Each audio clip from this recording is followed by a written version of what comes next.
When we wake up, we stay up. Got no time to waste. On the ground, we stay up. Can't let nobody face us. We on the way to the top. They coming for us. Which street stop to us? Nothing's impossible. That's why they call us dreamers. That's why they call us dreamers.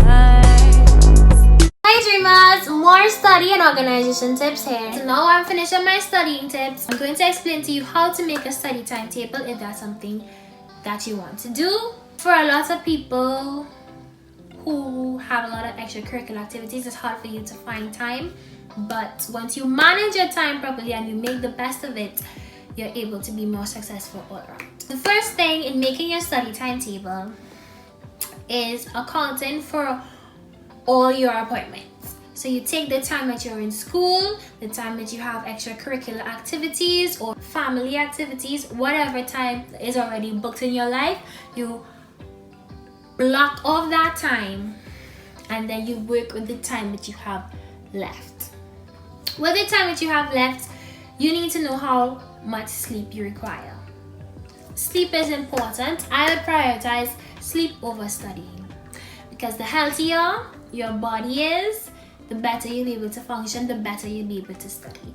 A lot of people be like, I'll sleep when I'm dead, I don't need to sleep, I need to study. No, you're hurting yourself more by prioritizing studying over sleeping. So sleep.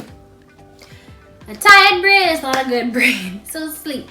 Carve out the time that you need to sleep, whether that's 5 hours, 6 hours, 8 hours. Carve out that time. Prioritize sleep. So you have your sleeping time, you have your school time, you have your extracurricular activities and your family activities or whatever appointments you have to keep. And then we're working with the rest of your time. So whether you study in the morning or in the nighttime, this is when this information comes handy. If you study better in the nighttime, you push your bedtime later on. If you work better in the morning, you put your bedtime earlier so you have more time in the morning before school and before your activities to do what you have to do. So once you've done that, it's time to make the study timetable. So when you have the study time, that could be up to 4 hours. If you only have an hour, you make that hour work, okay? So what you would do is you write out all of your subjects. Then you see which ones you're stronger in and which ones you're weaker in. Also with that, you see which one takes the most time, whether you have to read or memorize or the questions are longer than the others. So you separate them into what's hard for you, what's easy for you, and then what's time consuming and what doesn't take that much time. So the ones that are hard for you and the ones that are time consuming, we prioritize those on top.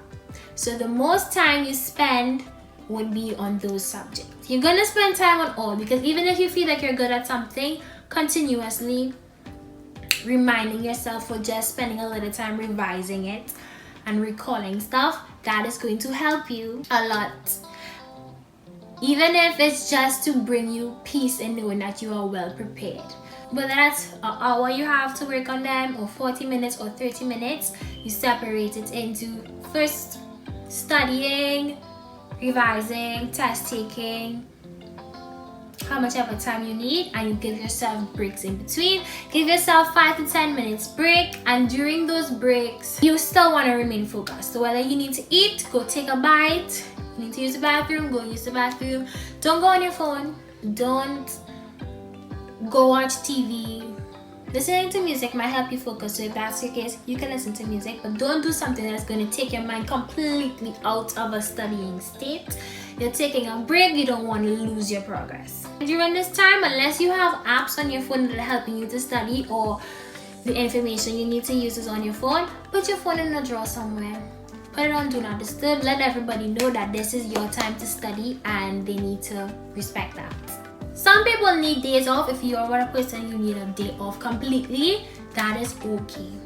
Take time off. Your mind needs time to rest just like your body does. So yeah, that's my study timetable. I try to generalize it as much as possible. Everyone's schedule is different. Every student is different. So individually, I can help someone with that, but to just give you a grand idea, that's what you need to do. If you have questions, you can ask me in the comments below and I'll try to help you out.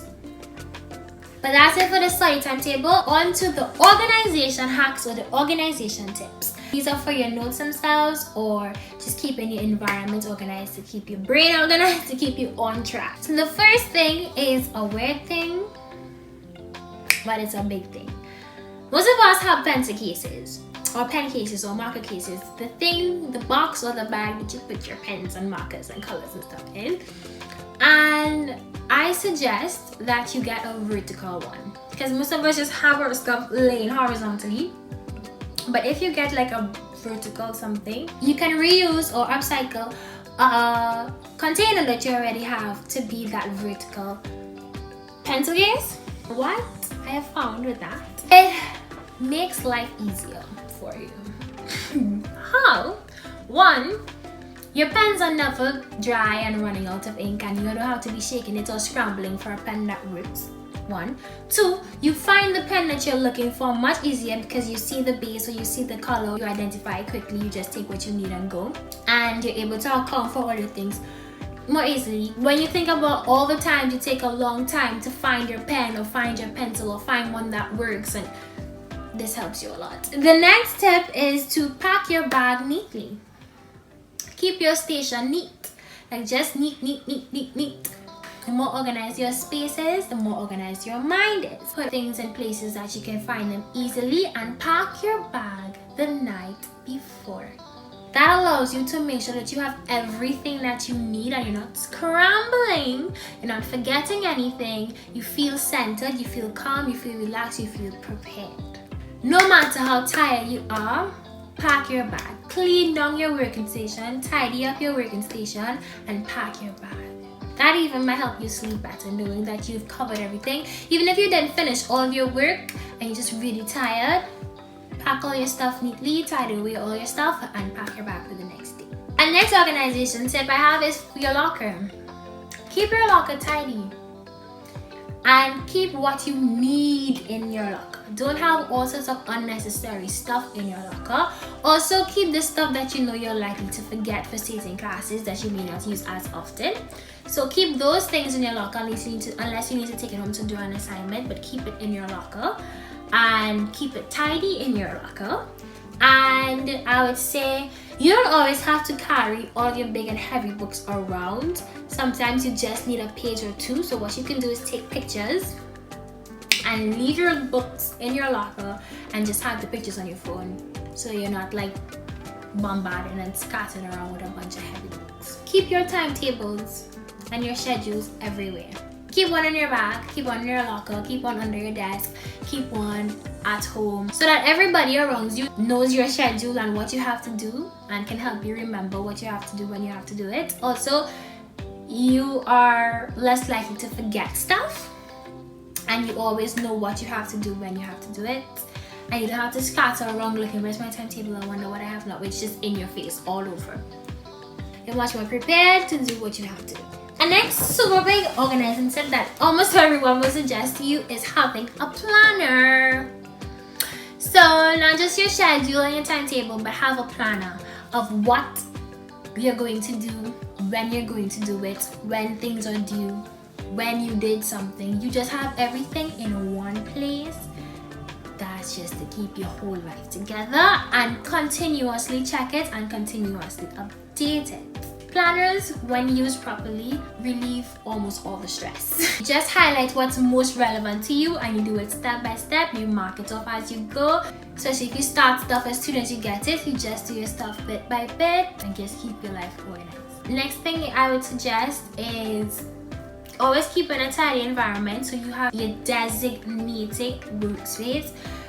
At home, if you can't do it at home, you know, go to your library or go to your study hall at school or whatever it is you have, and just keep your space organized and have the same layout every time, so you just know where things go and you're comfortable and you're able to do what you have to do. You're not wasting time fiddling with all sorts of nonsense, feeling uncomfortable, trying to figure out what works and what doesn't. File all your stuff, all the paperwork that you get, all the papers that you get, all the emails that you get, all the tests that you get. Put all the like stuff together so that when you're looking for it, you know exactly where to look, and everything is not everywhere, confusing your brain, being messy, hoarding everything. So put it at home or in your locker, somewhere out of the way, but somewhere you can easily get it.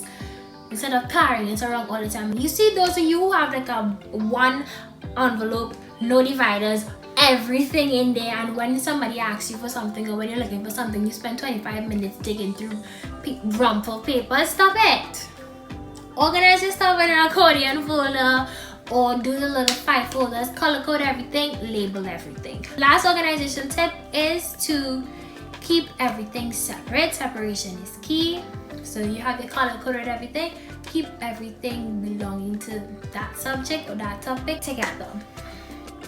So keep all your science stuff together, keep all your math stuff together, keep all your account stuff together, whatever you're doing, keep everything together so you know where everything is and you're able to find everything and you're not forgetting important stuff. So that is all I have for my studying and organization tips. I hope that it is useful for you. If you like the video, give it a thumbs up below. Ask any questions that you have in the comments below. I'll try my best to help you in whatever way I can. Thank you for watching.